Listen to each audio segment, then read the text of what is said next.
ಕನ್ಯಾ ರಾಶಿ. ಈ ರಾಶಿಯವರ ಗ್ರಹಗತಿಗಳು, ಶುಭ ಫಲಗಳು ಈ ಹೊಸ ಸಂವತ್ಸರದಲ್ಲಿ ಯಾವ ರೀತಿಯಾಗಿರಲಿದೆ ಅಂತ? ಕನ್ಯಾ ರಾಶಿ ಅಂದ ತಕ್ಷಣನೇ ಆ, ಕನ್ಯಾ ಅಂದ ತಕ್ಷಣ ಹೆಣ್ಣು ಮಗಳು, ಹೆಣ್ಣಿನ ಮನಸ್ಥಿತಿ, ಹೆಣ್ಣಿನ ಗುಣಧರ್ಮಗಳು ಹೆಚ್ಚಿರುವಂತಹ ರಾಶಿ ಅಂತ ಹೇಳ್ತಿರ್ತೀವಿ. ಮತ್ತೆ ಕನ್ಯಾ ರಾಶಿಯವರು ಸಾಮಾನ್ಯವಾಗಿ ತುಂಬಾ ಕನಸುಗಳನ್ನ ಕಟ್ಕೊಂಡಿರ್ತಾರೆ, ತುಂಬಾ ಫ್ಯಾಷನಿಟಿ ಇರ್ತಾರೆ ಅವರು ಅಂತ. ಬಟ್ ಈ ವರ್ಷ ಏನಂದ್ರೆ ಜೂನ್ ವರೆಗೂ ಟೈಮ್ ಚೆನ್ನಾಗಿಲ್ಲ ಇವ್ರಿಗೆ. ವ್ಯಾವಹಾರಿಕವಾದಂತ ಒಂದಷ್ಟು ಡಿಸ್ಟರ್ಬೆನ್ಸಸ್, ಫೈನಾನ್ಷಿಯಲ್ ಇಶ್ಯೂಸ್ ಇದ್ದೇ ಇರುತ್ತೆ. ಆದ್ರೆ after June it is very good time ಕನ್ಯಾ ರಾಶಿಯವರಿಗೆ. ಯಾಕೆ ಅಂತಂದ್ರೆ ಚತುರ್ಥಾಧಿಪತಿ ಮತ್ತು ಸಪ್ತಮಾಧಿಪತಿ ಆದಂತ ಗುರು 11ನೇ ಮನೆಯಲ್ಲಿ ಸಂಚಾರ ಮಾಡ್ತಾನೆ.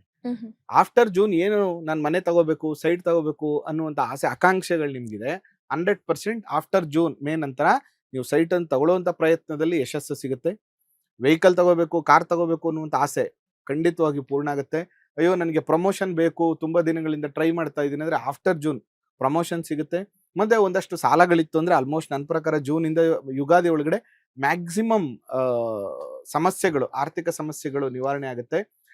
ಎಲ್ಲದಕ್ಕಿಂತ ಮುಖ್ಯವಾಗಿ ಏನಂತಂದ್ರೆ ಒಂದಷ್ಟು ಋಣ ಬಾಧೆ, ಸಾಲ ಬಾಧೆಗಳಿಗೆ ಏನಿತ್ತು ಅದಕ್ಕೆ ಒಂದು ಹೊಸ ಅವಕಾಶಗಳು, ಅಂದ್ರೆ ಧನ ಸಂಗ್ರಹ ನಾನಾ ರೀತಿಯಲ್ಲಿ ಆಗುವಂತ ಯೋಗ ಆಫ್ಟರ್ ಜೂನ್ ಬರುತ್ತೆ. ಅದರಿಂದ ಜೂನ್ ವರ್ಗುನು ಅಷ್ಟಿನಿಂದ ಸಮಾಧಾನವಾಗಿದ್ದೀರಿ, ಒಂದು ವರ್ಷದಿಂದ ಜೂನ್ ವರ್ಗೂ ಸಮಾಧಾನವಾಗಿರಿ. ಜೂನ್ ನಂತರ ನಿಮ್ಮ ಎಲ್ಲ ಪ್ರಯತ್ನಗಳನ್ನು ಮಾಡಿ. ಜಾಬ್ ಬದಲಾಯಿಸ್ಬೇಕಾ, ಖಂಡಿತವಾಗಿಯೂ ಬದಲಾಯಿಸಿ. ಮನೆ ಕಟ್ಟಬೇಕು ಅಂತ ಪ್ರಾರಂಭ ಮಾಡ್ತಿದ್ರೆ ಬಿಫೋರ್ ಜೂನ್ ಬೇಡ, ಆಷಾಢ ಕಳೆದ ಮೇಲೆ ಶ್ರಾವಣ ರಾಜಯೋಗ ಬರುತ್ತೆ, ಅಥವಾ ನಿಮಗೆ ಆಶ್ವಯುಜ ಬರ್ತದೆ, ಕಾರ್ತಿಕ ಮಾಸ ಬರ್ತದೆ, ಆ ಟೈಮಲ್ಲಿ ನೀವು ಪ್ಲಾನ್ ಅನ್ನ ಮಾಡ್ಕೊಳ್ಳಿ, ಖಂಡಿತವಾಗಿಯೂ ಒಳ್ಳೇದಾಗತ್ತೆ. ಸೈಟು ವೆಹಿಕಲ್ ತಗೊಳ್ಳುವಂತಹ ವಿಷಯಗಳೇನಿದ್ರು ಆಫ್ಟರ್ ಜೂನ್ 1ನೇ ತಾರೀಕು ನಂತರ ನೀವು ಪ್ಲಾನ್ ಮಾಡ್ಕೊಂಡ್ರೆ ಒಳ್ಳೇದಾಗುತ್ತೆ. ಅದರಲ್ಲೂ ಕೂಡ ವಿಶೇಷವಾಗಿ ಯಾರು IT ಕಂಪ್ನಿಗಳಲ್ಲಿ ಕೆಲಸ ಮಾಡ್ತಾ ಇದ್ದಾರೋ, ಯಾರು ರೈಟರ್ ಆಗಿ ಕೆಲಸ ಮಾಡ್ತಾ ಇದ್ದಾರೋ, ಮತ್ತೆ ಯಾರೆಲ್ಲ ಮಾರ್ಕೆಟಿಂಗ್ ಟೀಮ್ ಅಲ್ಲಿ ಕೆಲಸ ಮಾಡ್ತಾ ಇದ್ದಾರೋ, ಸ್ವಂತ ಏಜೆನ್ಸಿಗಳನ್ನ ನಡೆಸ್ತಾ ಇದ್ದಾರೋ, ಬ್ಯಾಂಕಿಂಗ್ ಅಲ್ಲಿ ಕೆಲಸ ಮಾಡ್ತಾ ಇದ್ದಾರೋ, CA ಆಗಿ ವರ್ಕ್ ಮಾಡ್ತಾ ಇದ್ದಾರೋ, ಇಂಥವ್ರಿಗೆ ಎಕ್ಸ್ಪೆಷಲಿ ಜೂನ್ ನಂತರ it is A very best time, ತುಂಬಾ ಒಳ್ಳೇದಾಗುತ್ತೆ. ಆದ್ರೆ ಒಳ್ಳೇದ್ರ ಜೊತೆಗೆ ಕೆಟ್ಟದ್ದು ಇದೆ. ಏನಂತಂದ್ರೆ 7ನೇ ಮನೆಯಲ್ಲಿ ಶನಿ ಸಂಚಾರ ಮಾಡ್ತಾ ಇರೋದು. ನೀವು ಏನೇ ಮಾಡೋದಿದ್ರು ಆಫ್ಟರ್ ಜೂನ್ ಒಬ್ರೇ ಮಾಡಿ, ಒಬ್ರೇ ನಿರ್ಧಾರ ತಗೊಳ್ಳಿ. ವ್ಯಾವಹಾರಿಕವಾಗಿ ಏನಾದ್ರು ಮಾಡದಿದ್ರೆ ಒಬ್ರೇ ಮಾಡಿ, ಪಾರ್ಟ್ನರ್ಶಿಪ್ ಮಾಡ್ಬೇಡಿ. ಯಾಕಂದ್ರೆ 7ನೇ ಮನೆಯಲ್ಲಿ ಶನಿ ಸಂಚಾರ ಮಾಡುವಾಗ ಪಾಲುದಾರಿಕೆ ಮಾಡಿದ್ರೆ ಲಾಸ್ ಆಗ್ತಾರೆ ಅವರು, ಮೋಸ ಹೋಗುವಂತ ಸಾಧ್ಯತೆ ಇರ್ತದೆ. ಅಥವಾ ನಿಮ್ಮ ಚಿಂತನೆಯ ಸ್ಪೀಡ್ಗೆ ಆಪೋಸಿಟ್ ಇರೋರು ಅಂತವ್ರು ಮ್ಯಾಚ್ ಆಗಲ್ಲ. ಅದರಿಂದ ಪಾರ್ಟ್ನರ್ಶಿಪ್ ಮಾಡಬಾರ್ದು. ಪಾರ್ಟ್ನರ್ಶಿಪ್ ಮಾಡಿದ್ರೆ ಪ್ರಾಬ್ಲಮ್ ಆಗುತ್ತೆ.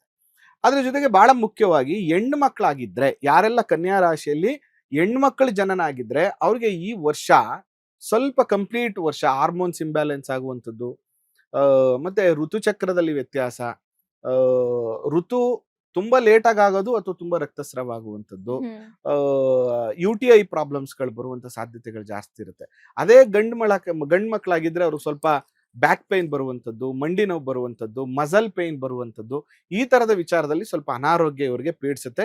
ಸ್ವಲ್ಪ ನ್ಯೂರೋ ಪ್ರಾಬ್ಲಮ್ ಕೂಡ ಈ ವರ್ಷ ಇವರಿಗೆ ಸ್ವಲ್ಪ ಪೀಡಿಸುತ್ತೆ. ಅದರಿಂದ ನೀವು ಇಂಥ ವಿಚಾರಗಳಲ್ಲಿ ಸ್ವಲ್ಪ ಎಚ್ಚರಿಕೆಯನ್ನ ತಗೊಂಡ್ರೆ ಆಯ್ತು. ಅದರ್ವೈಸ್ ಬೇರೆ ಏನು ಗಾಬರಿ ಮಾಡ್ಕೊಳ್ಳುವಂಥದ್ದಿಲ್ಲ. ಓವರ್ ಆಲ್ ಹೇಗಿದೆ ಅಂತಂದ್ರೆ 50-50 ಇವ್ರಿಗೂ. ಶನಿ ಅಶುಭದಾಯಕನಾಗಿದ್ರೆ, ಗುರು 11ನೇ ಮನೆಗೆ ಸಂಚಾರ ಮಾಡ್ತಾ ಇರೋದ್ರಿಂದ ಇವಾಗ ಹೆಂಗಿದೆ ಅಂತಂದ್ರೆ ಎಲ್ಲಾ ಸಮಸ್ಯೆಗಳಿಗೂ ಪರಿಹಾರ ಒಂದೇ, ಹಣ. ದುಡ್ಡೊಂದಿದ್ರೆ ಎಲ್ಲ ಪ್ರಾಬ್ಲಮ್ಸ್ಗಳು ಯಾವುದು ದೊಡ್ಡದು ಅಂತ ಅನ್ಸಲ್ಲ. ಅದೇ ರೀತಿಯಾಗಿ ಕೆಲವರು ಕೇಳಿ, ನೀವು ಮನೇಲಿ ತುಂಬಾ ಪ್ರಾಬ್ಲಮ್ಸ್ ಇದ್ರು ಅವ್ರ ಹತ್ರ ದುಡ್ಡಿದ್ರೆ ಅದು ಯಾವ್ದು ಪ್ರಾಬ್ಲಮೇ ಅಂತ ಅನ್ಸಲ್ಲ.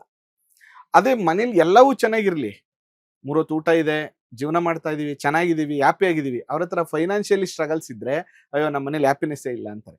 ಅದರಿಂದ ಈ ವರ್ಷ ನಿಮ್ಮ ಎಲ್ಲ ಸಮಸ್ಯೆಗಳಿಗೂ ಪರಿಹಾರ ಜೂನ್ ನಂತರ ಸಿಗುತ್ತೆ. ಫೈನಾನ್ಷಿಯಲಿ ಇಂಪ್ರೂವ್ಮೆಂಟ್ ಆಗ್ತೀರಾ. ಅದರಿಂದ ಏನು ಗಾಬರಿ ಮಾಡ್ಕೊಳ್ಳೋದು ಬೇಡ.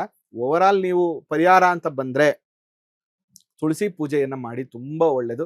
ಪ್ರತಿದಿನ ಬೆಳಗ್ಗೆ ಪೂರ್ವ ಅಥವಾ ಉತ್ತರದ ಈಶಾನ್ಯದಿಂದ 2ನೇ ಭಾಗದಲ್ಲಿ ತುಳಸಿಯನ್ನ ಇಟ್ಟು ಪ್ರತಿದಿನ ತುಳಸಿಯ ಬಳಿ ದೀಪವನ್ನು ಹಚ್ಚುವಂಥದ್ದು, ಪ್ರದಕ್ಷಿಣೆ ಮಾಡುವಂಥದ್ದು. ಮತ್ತೆ ಪ್ರತಿ ಶನಿವಾರದ ದಿನ ವೆಂಕಟೇಶ್ವರ ಸ್ವಾಮಿ ದೇವಸ್ಥಾನಕ್ಕೆ ಹೋಗ್ಬಿಟ್ಟು ನವಗ್ರಹ ಪ್ರದಕ್ಷಿಣೆ ಮತ್ತು ವೆಂಕಟೇಶ್ವರ ಸ್ವಾಮಿಗೆ ತುಳಸಿ ಅರ್ಪಣೆಯನ್ನು ಮಾಡುವಂಥದ್ದು. ಜೊತೆಗೆ ಬುದ್ಧಿ ಹೇಳೋದು ಕಡಿಮೆ ಮಾಡಿ ಅಂತ ಹೇಳ್ತೀನಿ ಈ ವರ್ಷ. ಸಾಮಾನ್ಯವಾಗಿ ಬುಧ ಇದ್ದವರು ಬುದ್ಧಿಶಕ್ತಿ ಜಾಸ್ತಿ. ಇವ್ರು ಏನಂದ್ರೆ ಎಲ್ಲರಿಗೂ ಗೈಡ್ ಮಾಡ್ತಿರ್ತಾರೆ, ಬುದ್ಧಿ ಹೇಳ್ತಿರ್ತಾರೆ, ಇವರ ಕ್ರಿಯೇಟಿವ್ ಥಾಟ್ಸ್ನ ಎಲ್ಲರ ಜೊತೆನೂ ಶೇರ್ ಮಾಡ್ತಿರ್ತಾರೆ.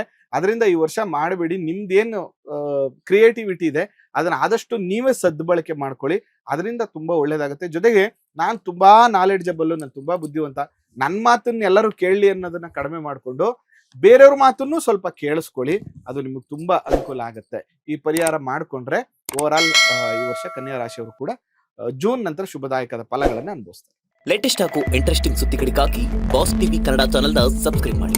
ಹಾಗೆಯೇ ಬೆಲ್ ಐಕಾನ್ ಪ್ರೆಸ್ ಮಾಡಿ. ಇದರ ಜೊತೆಗೆ ಫೇಸ್ಬುಕ್, ಇನ್ಸ್ಟಾಗ್ರಾಮ್, ಎಕ್ಸ್ ನಲ್ಲೂ ಮಿಸ್ ಮಾಡದೆ ಫಾಲೋ ಮಾಡಿ.